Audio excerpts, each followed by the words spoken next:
দিছে কংগ্ৰেছ চৰকাৰ আহিলে বিটিআৰৰ আৰু উন্নয়ন হ'ব, দুৰ্নীতিৰ বিৰুদ্ধে তদন্ত হ'ব, মানুহে ন্যায় পাব, গৰীব মানুহ গৰীব হৈ গৈ আছে সেয়া বন্ধ কৰা হ'ব, দৰিদ্ৰ সীমাৰেখাৰ তলত মানুহে যাতে বেছিদিন বসবাস কৰিব নালাগে তাৰ কাৰণে বিটিআৰত কৰ্মসংস্থাপন ব্যৱস্থা কৰা হ'ব, শিক্ষিত যুৱক যুৱতীৰ চাকৰি দিয়াৰ ব্যৱস্থা কৰা হ'ব।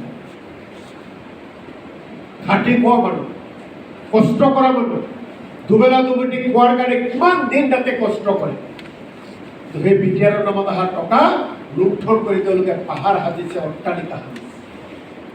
গতিকে মই আপোনালোকৰ প্ৰতি আহ্বান জনাইছোঁ, বিজেপিৰ সূৰ্য অস্ত যাওঁ বিজেপি আৰু গোটেই দেশত অসমত আৰু কেতিয়াও ভাল ফলাফল কৰিব নোৱাৰে, কংগ্ৰেছৰ দিন, কাৰণ বিজেপিৰ বিকল্প কংগ্ৰেছেহে তেওঁলোকক দিল্লী আৰু দিছপুৰৰ পৰা কিনিব পাৰিব।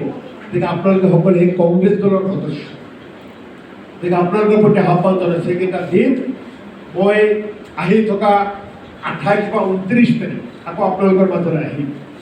আৰু সিদিনা মই 9টা মণ্ডল কংগ্ৰেছ কমিটিত 9টা বজাৰ পৰা আহিম, আবেলি মই 3টালৈ, 9টাৰ পৰা 3টা 6 ঘণ্টা আপোনালোকৰ পাৰিলে 9টা মণ্ডল কংগ্ৰেছ কমিটিৰ লগত মই মিটিং কৰিম।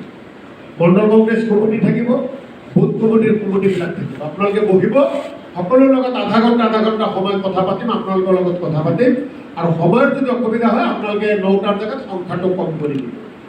28 বা 29 তাৰিখ আহিম, আপোনালোকৰ কমিটিৰ মানুহৰ লগত কথা বাৰ্তাবোৰ পাতিম, আৰু মই ভাবোঁ তাৰ আগতে ইলেকশ্যনটো হৈ যাব।